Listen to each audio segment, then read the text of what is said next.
Welcome to the Industrial Marketing Leaders Podcast, the place that brings together experts on what's now, what's new, and what's next in marketing for industrial manufacturers. Now here's the owner of True Focus Media and your host, Jeff Long. Welcome back to another episode of the Industrial Marketing Leaders Podcast. I have a really good show for you today. We're going to be talking about transitioning from maybe an old school model of manufacturing and marketing to a more digital services and digital opportunities. And so I get to chat with David Lyell here today, who shares that fascinating journey. In fact, he has some really cool stories about his hobby woodworking and how he's transitioned that to a professional content creator here in the industrial marketing space. David brings a wealth of experience from his time at Siemens Digital Industry Software, where he currently focuses on content marketing and creating impactful derivative content. So like I said, if you're in a traditional market that's used old school techniques, maybe old school sales techniques, marketing techniques, you're going to love David's approach to transitioning traditional marketing platforms to the digital age. And so he goes in depth and he talks about how he did that at a previous company. And then we also go in depth on video marketing. What's working these days, what's not. You all know video content and video marketing is near and dear to my heart. That's one of the services that my company, True Focus Media, provides. So if you're looking for video content or video marketing, let me know. We also talk about webinars and how webinars are impactful for his marketing pipeline. He gives some helpful tips on what works, what doesn't, how he maximizes webinars, and maybe it's something you would be interested in doing more of is webinars. Then we also, explore the ever-evolving challenges that industrial marketing marketers face. I mean, those are a lot, right? That's why you're listening to this show, is not just to hear the challenges, but the innovative solutions that are driving success. And so I know you're going to get a lot out of this episode. Again, I had a great conversation with David, some really cool things that he brought up. I'll let you get to that here in a minute. But first, your customers are searching for solutions on YouTube, Google, and AI. But the question is, are they finding your videos and content, or does your competition beat you? Most industrial companies don't have nearly enough content. And we all know how important video and content is to build trust, boost SEO, and help your sales team. But knowing what kinds of videos and content to create is very hard. And creating videos is extremely difficult. Until now. Video Value Bombs takes the burden off of you in 3 simple steps. First, use our content roadmap and customize your plan.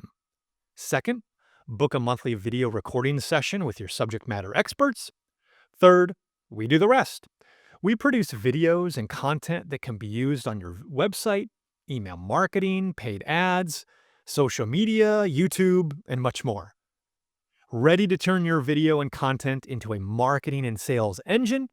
Visit videovaluebombs.com to learn more and get started today. Oh, and if you're creating videos internally and maybe editing them yourself or dealing with unreliable freelancers, I've got you covered there too with my unlimited video editing service.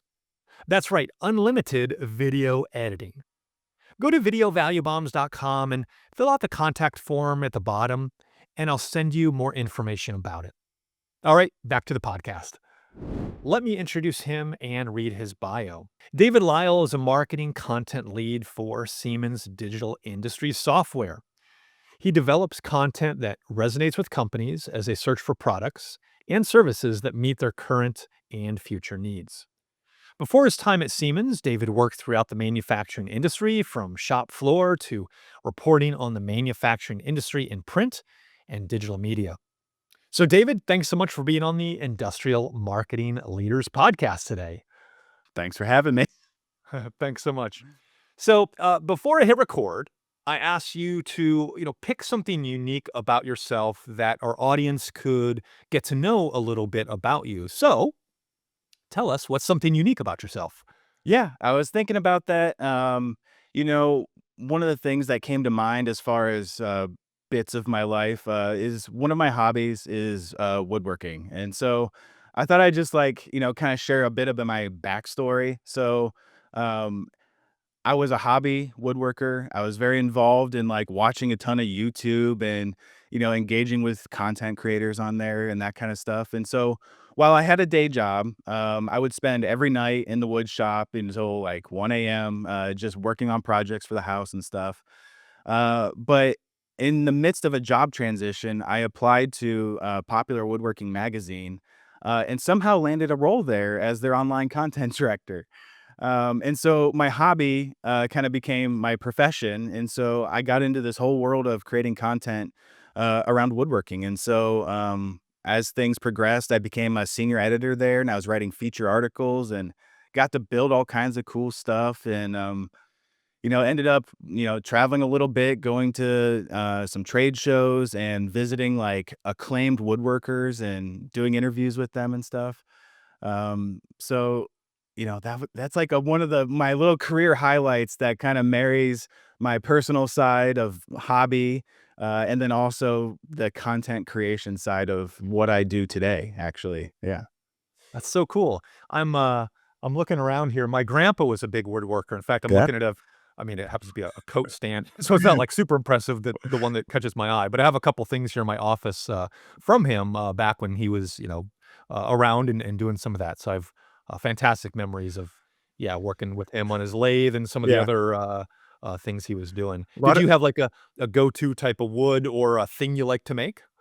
I mean, at the magazine, we're big furniture makers, and so tables, chairs, benches, organizational stuff, the functional pieces of living in a house, basically. Not so much like home construction, but just furniture is kind of the bread and butter of that niche. So, yeah, made a lot of stuff in my house, that's for sure. That's cool. That's I cool. think back in my tagline at the end of a lot of articles is like, "I built this so that my 2-year-old at the time, can't destroy it," So I was always focused on durability and, making sure my furniture was not just artistic, but durable for family life. That's super cool, man. I'm jealous you have that skill. I don't. Uh, Um, but so you tell me a little bit about your background in woodworking and doing even content mhm. for that magazine. Probably before content marketing was called content marketing, right? Yeah, I mean, at the time, I approached that position, and they were coming out of a legacy of creating VHS tapes and DVDs of their projects. And so part of their struggle was like, okay, how do we transition from 2-hour build videos that you have to order through our catalog to the world of YouTube? And so I think that was part of what they found interesting in my journey was I'm not a classically trained woodworker, but I was very, very familiar with the YouTube scene of woodworking, and so, in my they leveraged that, and so a lot of my work at the magazine was what is our video strategy on YouTube, and how do we transition out of the old marketing scheme of sending physical mail to people to tell them that the new DVD is available, um, to how do we slice and dice, build videos, and speak to the audience in the way that YouTube is familiar with. And so that was yeah, it was a big inflection point. They're already on the road, but I think having me on the team as kind of the oddball, non-traditionally raised woodworker, kind of accelerated that. And so I had a lot of fun spinning up different YouTube programs. So I would take some of their legacy content that was feature length movie style. And I on Fridays I would do this live at lunch, and so I would use OBS and just play through Facebook at the time and YouTube a live session of that feature film. Nice, nice. So just trying to marry the two platforms in unique ways, and so it went a long way in helping the YouTube audience understand what we were about, but also working with what I had on hand, at times. our video strategy evolved, while I was there, and so we would shoot things differently moving forward from that time. Kind of building in like, well, in DVDs you have chapters. So like, we'd have different series on YouTube and that kind of thing. And yeah, it was a bit of a struggle at times, but the team was small and flexible, so we got it done. And I think when I started there, we were sitting at about 40,000 subscribers to our YouTube channel. And by the time I left, we were at like 120,000. And that was like that was like right around 2 years of work. And so um, that was also in the heyday of YouTube. Things have changed a little bit. Right. Right. Um, Well, I want to talk yeah. about a lot of that, the video content, and especially, there's these periods I can look back in my career of like massive change, Uh-huh. right? And so I think we're in that again, and maybe we'll circle back to that here soon. But let's kind of fast forward to where are you now, work wise, and what are some of your responsibilities? Yeah, so I'm about 2.5 years at Siemens Digital Industry Software. Siemens is a global company, 300,000 plus employees.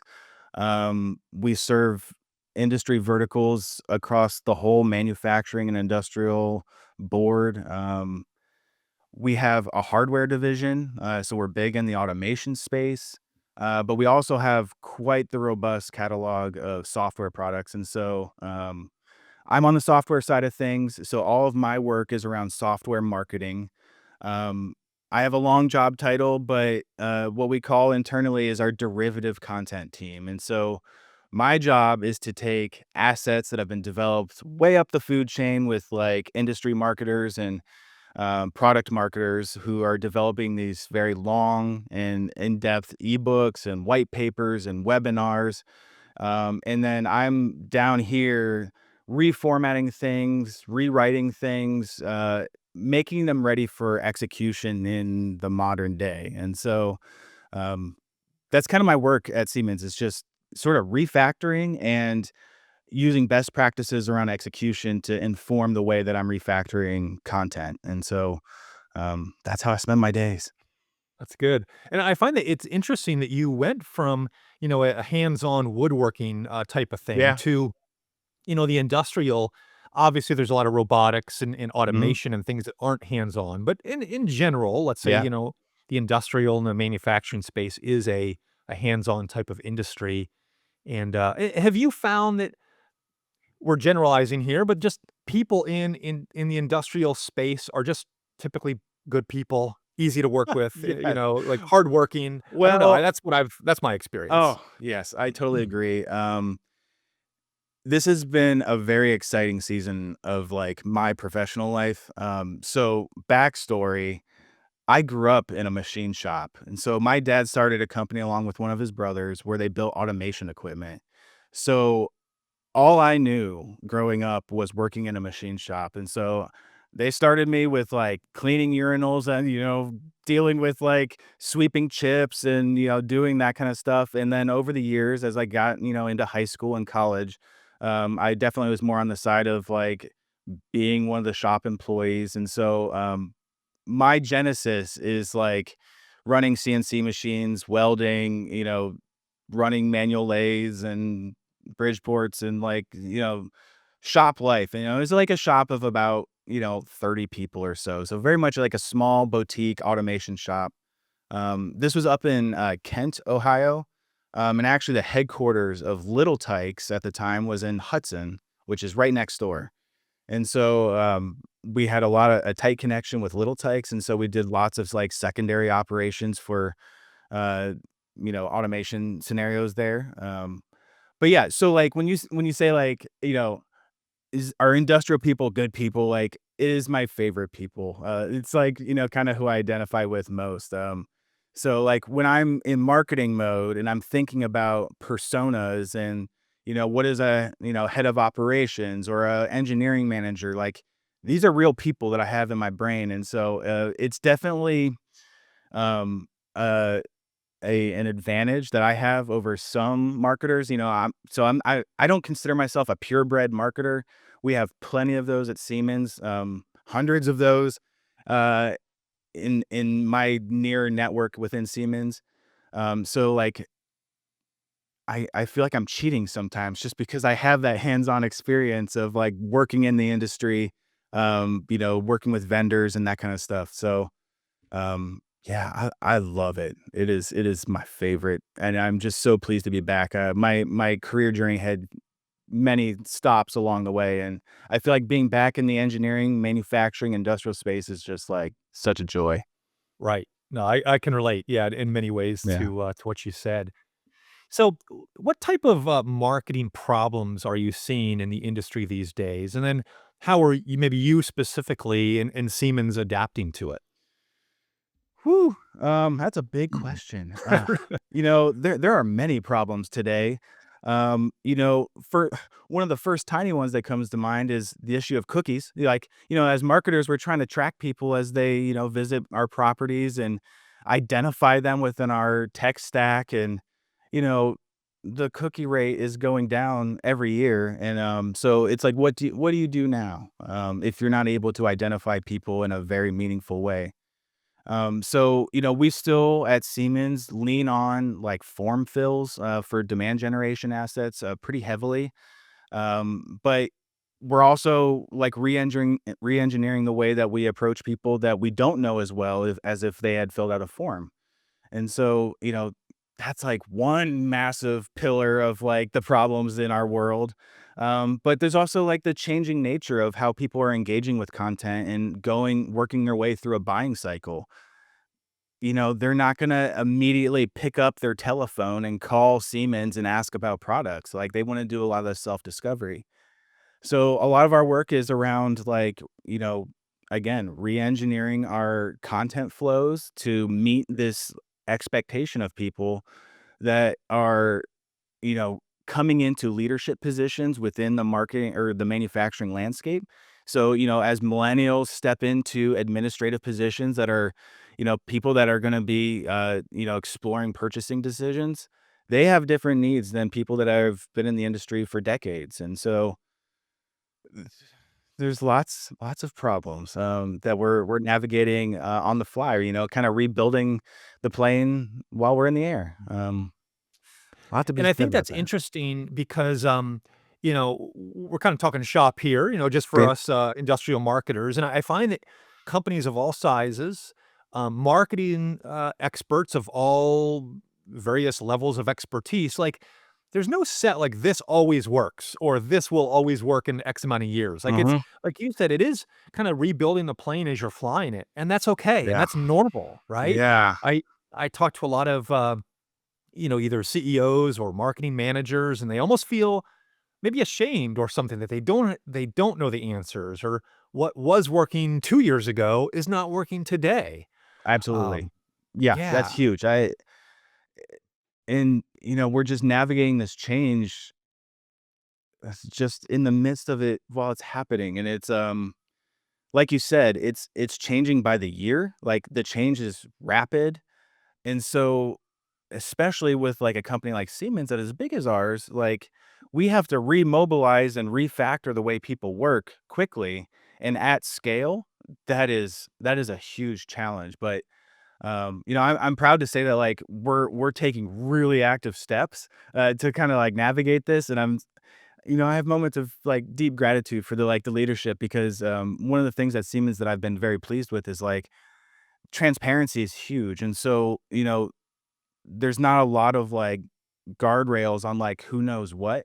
And so like we're all figuring this out together and leveraging everyone's expertise in like really cool ways. So totally, it's totally. it's Now, it, if you were to, well, let me back up. I was recently at the Industrial Marketing Summit, mhm. and they did a quick, hand raise. Hey, how many of you are the sole marketer in your company, or five or more, whatever?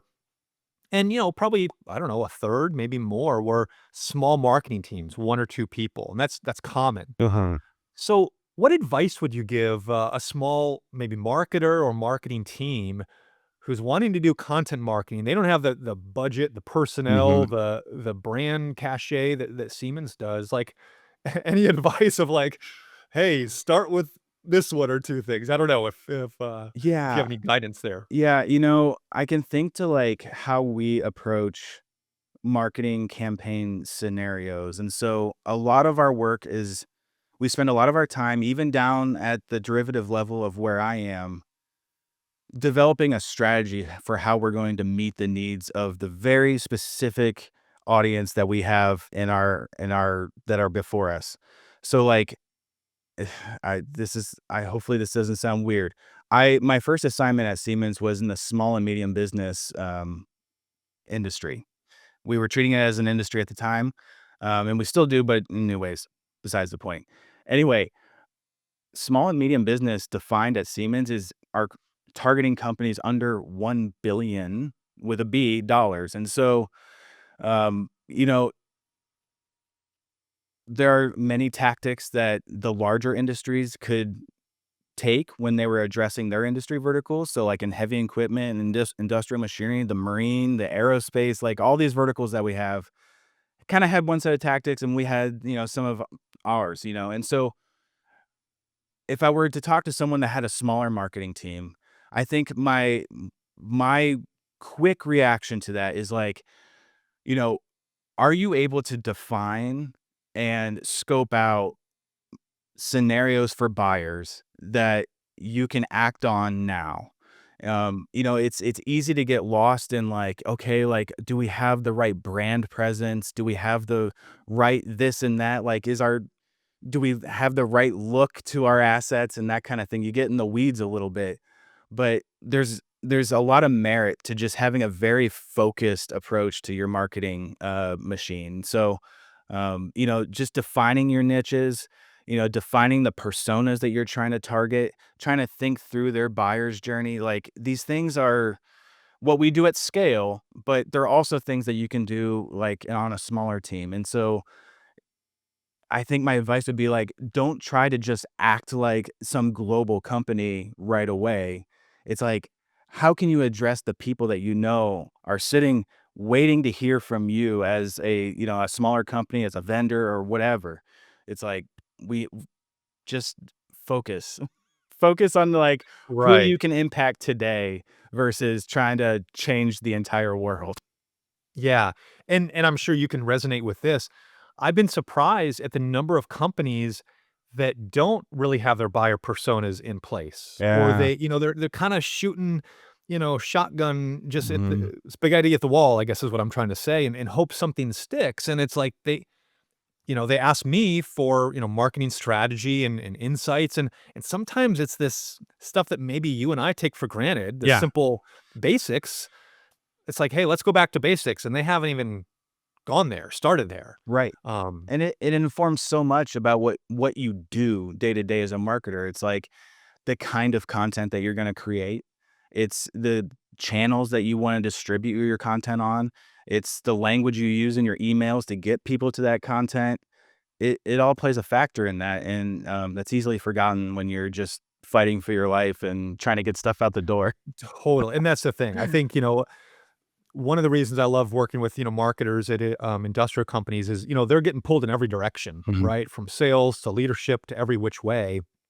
And sometimes they don't have the grace to slow down and think. Yeah, yeah. I mean, there's when you get into the context of a larger company like Siemens, there's a lot of thinkers. And so I have the privilege of being like on the front lines of execution. So that's been one of the things that's been really fun for me is like there are times when I'm handed a lot of strategy, but there's also times when I get to like reformat stuff and kind of come up with the smaller strategy on just how we're going to deploy something. Um, so I straddle both worlds, but working at Siemens, I get to pull some big levers. And so like we have large budgets for things. And so when I get to promote a video with a chunk of change, it's really fun to watch those numbers and see the impact that it has when you can do things at scale. But I don't know. That might not be that encouraging for No, those I with no, smaller I budgets. totally get it. So you mentioned video, and obviously, Yeah. video is near and dear to my heart, and Yeah. you have vast experience as well. So let's kind of nerd out here. So rough overview or whatever, like How are you using video today for marketing or sales or hiring, retention, you name it? How are you using video today? Yeah, it's obviously huge. So I have a good bit of video background. My wife and I run a wedding photography business, and so I've been behind the camera for a couple decades now. So I definitely have this component of who I am that I love video. So I'm Popular Woodworking, did tons of video content for them. And then after that, I was at Simplify 3D, which is a 3D printing slicing software company. Got my 3D printer back here still. Became quite the enthusiast of that as well. But yeah, like at Siemens, video is like one of the best lead gen things we have. So it's one of the best tools in our tool belt, to say it better.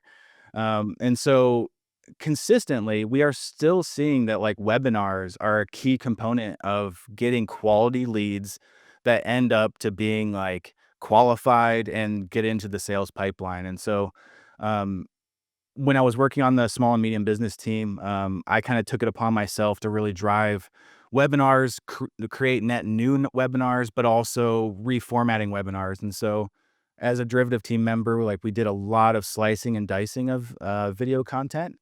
But it kind of goes beyond that. So, with the vast audiences that we have at Siemens, we weren't just slicing video for the sake of creating cool clips. It's like, okay, how can we use the content in this hour-long webinar that we have recorded? How can we use this to address different industries? Like, how can we like create new intros? How can we pair it with content that's going to address needs that are outside the scope of the original webinar? So it's just like thinking deeply about how to reformat stuff. So I love that you said a couple things I want to pick out, and maybe you're doing this differently, but we've done it in the past. Well, you mentioned our different industries, right? So you, we've done video content before where, let's say, maybe 80% of the content was the same, but we'd change out the 20%, maybe yeah. 10 at the beginning, 10 at the end, customize the industry, the examples, Hmm. all that.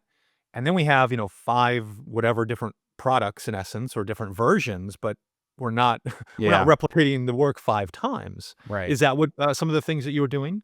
Definitely. Yeah. Similar-ish? Yeah. There's a lot of that. And then it also comes down to like, how, because our marketing department is kind of not siloed, but like we are organized around various industries. And so there's a lot of potential for us to share resources as far as content. And so if have a webinar over here in SMB that's on like smart manufacturing, there's a good chance that somebody else over in aerospace who also has a campaign around smart manufacturing can reuse a lot of that.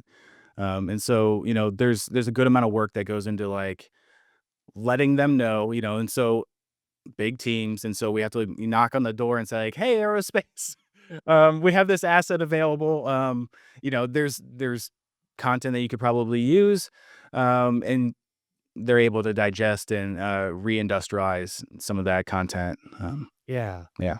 So if somebody's listening to this and maybe they've done webinars in the past to some degree of success or not, and they're hearing you like, webinars are a pretty solid lead source and priority and all those.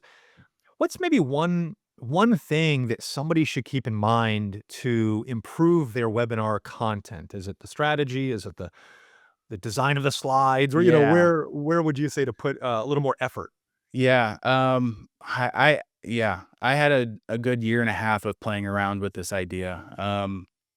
So some of the optimizations that I tried to bring to the table with webinars had to do with um, moving us away from the very traditional webinar that we knew in like the mid 2000s, 2010s of like, this is our presenter. These are the slides that they're going to talk through, like end of discussion, like hardly acknowledging the audience. And so one of the things I tried to do was like really work with the presenter who is going to be a subject matter expert that's very technical, who probably doesn't care that much to be like seen as someone that's like highly engaged with the audience. And so like I felt like I was often like the interpretation layer of like I took it upon myself to start hosting some of the webinars. We have a webinar team, and so they do the bulk of our webinar presenting, but like in SMB, I was able to kind of take on the role of host.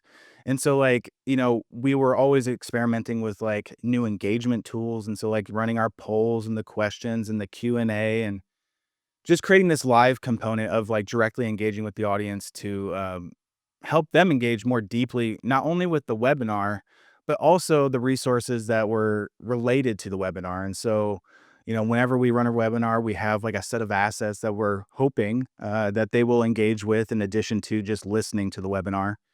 And so, there's always this component of like trying to drive people to dig deeper into our solutions through like, the extended, reading material that we would provide.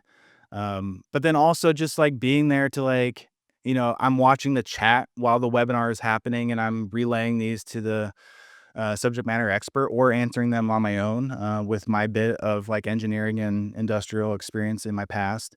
Um, so yeah, it's, I, I feel like there's a sentiment that people think webinars are just sort of boring and dull and old. And I really fight that because one, they're live. Like a lot of our webinars are live. And so like it's this really unique opportunity to like speak with someone that you might not normally have access to. As someone that's interested in Siemens products, you can talk to the guy that is running our NX CAD program. Like here he is, like ask him questions, like, get the inside scoop and he probably will give it to you. So like I think there's a lot of value that people leave on the table by just treating webinars as like an old thing.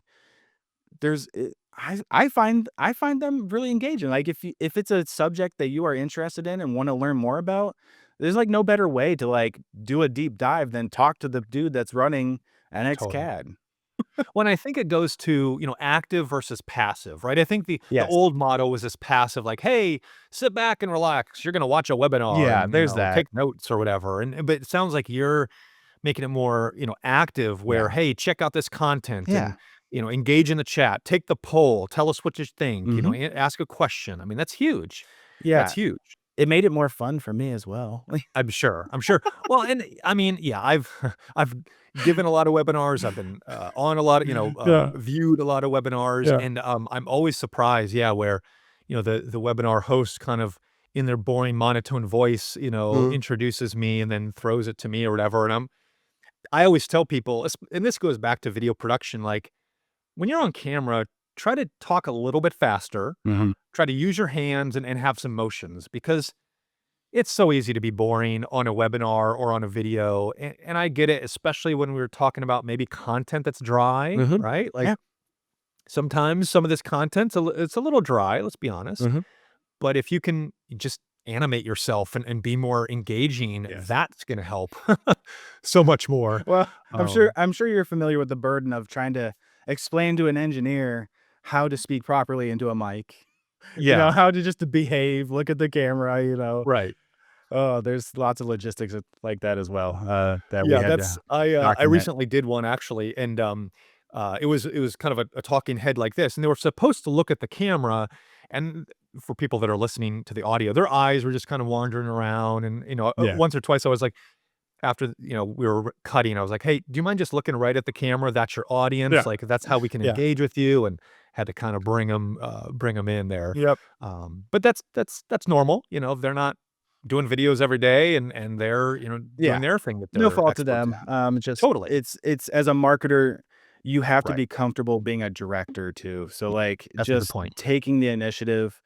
There's no one else that's gonna do it if you don't. I mean, it's like it's on you to really coach and, like, train and, like, so I developed, like, some documentation around what I expected out of, like, people that were joining me on webinars and just, like, creating that that set so that they can be successful is, like, just key. That's so good. It sounds like you are a kind of a good systems and processes type of person. Is that true? Like, I've kinda heard you say Yeah. in different ways you kinda Yeah, build this. I think that is born out of the idea that I just like, if things are not documented and if there's no paper trail, things are gonna get lost, like, especially at a place like Siemens that's so big. We create all these data silos that, some people can access and sometimes not, and it's just it becomes something that trips us up. And so it's like out of like wanting to move faster, sometimes you have to slow down and make sure that everybody understands where you're coming from. And that requires you to sit here and write it down, dictate it if you have to, but like, yeah, you have to inform people, especially when you're in a scenario where it's just a big setting or a large enterprise. So, if you had to allocate a marketing budget for an industrial company today, and let's say it is on the smaller side, where would you invest first? Would it be, kind of learning the webinar thing? Would it be, video content marketing or blogging or paid ads? Like, if you were to maybe pick one of those buckets, where would you recommend starting? Yeah, I mean, that really, to start, begins with like assessing what is possible in your scenario. So if you don't have video chops, that's like one issue you might have. If you're not a writer, that might be another issue. So like, kind of thinking for a minute about what you're good at and what your marketing team can do well is really important. And so, you have to manage that first. But then it becomes a conversation of like, who do you want to target? And so, when I start thinking about paid activities, those conversations at Siemens always start with like, okay, what is this persona? I'm sorry I've used that word so many times, but like, who do we want to target is like kind of the foundation of like where we're going to start creating content and, spending money and that kind of thing. So, if we need to, reach an executive, we're probably gonna, at not give them a full hour-long webinar because they might not have the time to digest it. So we're gonna hit them with an executive brief that is like to the point, value add, like what is the ROI, like how can we like mobilize your company to move quickly is the answer we're trying to provide them. So, yeah, like, if I think about how people are gonna spend money or like, what kind of campaigns they're gonna run initially, these factors all come into play. And that requires a lot of context. So it's a hard question, without, having a very Well, and I specific think you scenario, but answered that yeah. perfectly, and I asked that not to trip anybody up for sure. I just have a curious mind, but I find that like the best marketers don't say, "Well, you got to do X." Yeah. You got to do paid ads. Well, Right. okay, what's the objective, and who are we targeting? And like the way you answered it to me is the correct answer. Mm. Is it depends, and you got to know your industry and your buyers and all these things, and so yeah, like I said, I wasn't trying to trip you up in any No, way, yeah. but, you definitely, answered it how I thought you might, Mhm. yeah. Yeah, we're very focused on buyers' journeys these days. So like as we identify people within our systems, it's all about how can we move these buying groups. A lot of language we use comes from Forrester. That might be a name that some are familiar with, but they're a consultancy agency. But yeah, we really want to like identify and move people very specifically. And so I would say the transition is like away from just mass blasting huge budget campaigns to like this very narrow and pointed focused campaign that's going to do something very specific. So that's kind of like where our head is these days. Very big But I topic think around. that's encouraging, to the listener, no matter the size of your company, whether you're, Siemens or smaller, right? It's like it like you just said, David, you're not just throwing money at the wall kind of blindly, Hmm. like, you're very strategic. Yeah. You know who you're trying to target and what they're interested in and all those, personas that we've talked about. So, that's in a way, a breath of fresh air or Yeah. hopefully encouraging to the Yeah. Yeah. listener that, Yeah. the principles in a way don't change. Obviously, have different budgets than, other companies but the principles are the same. So, as we land the plane here, the last question I like to ask is about tools, right? Everybody likes to know, what tools Yeah. people are using, whether that's software or whatever. So, what are some of the maybe a favorite tool or one or two that come to mind that you use on a regular basis for your marketing initiatives? I have two tools that come to mind. I'll give you the first one because it's video related, and I think you're a video guy. uh, so I think maybe a year and a half ago, we started working with Permonic. And so this is a tool that exists outside of Siemens. It's anybody can use it, but the tool is basically to enable. We brought it in to enable derivative people like us to quickly slice and dice webinars. And so basically, you drop your video file into it, and there's some magical AI component to it where it's going to like select clips that it thinks are quality clips, through analyzing the transcript and that kind of thing. And so it will propose to you like, okay, I think these are like the 5 moments from this video that will be valuable to you that, can easily be extracted. The tool has evolved even the time that we've owned it. They're rapidly adding to it. So there's like a blog aspect to it where it helps you write blogs based on the smaller clip. And you can also, it has some great like landing page options. So like you can create like a cool landing page that has like a series of videos, in whatever kind of format you want. But it's a really neat tool. I have no idea how much it costs. Sorry. Um, uh, and then on the other side, a new tool that I'm helping pilot within Siemens is called Celtra. So one of the things that's helping us move faster in these very targeted campaigns is this tool Celtra that basically helps us create ad sizes, ad variants for all our display and social and ABM campaigns really quickly. And so, like on the marketing side, I would go ahead and after we've done the strategic homework of like personas and like developing the whole campaign brief, once I'm in the nuts and bolts of like creating this campaign, I can create my ad copy.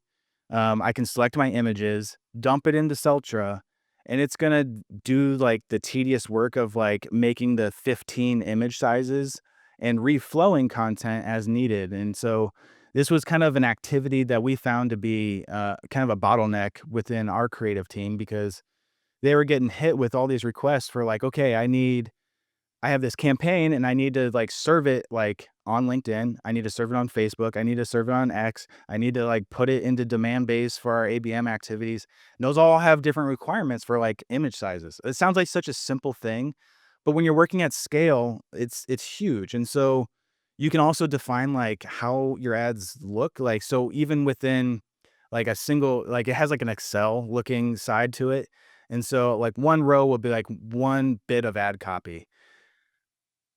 The tool will automatically insert that ad copy and image into like a dark version, a light version, a full bleed version, and then all the sizes that go along with it. So like I've worked on a campaign recently that had like I think I'm at like 220 bits of ad copy. So like these are all different ads within one campaign.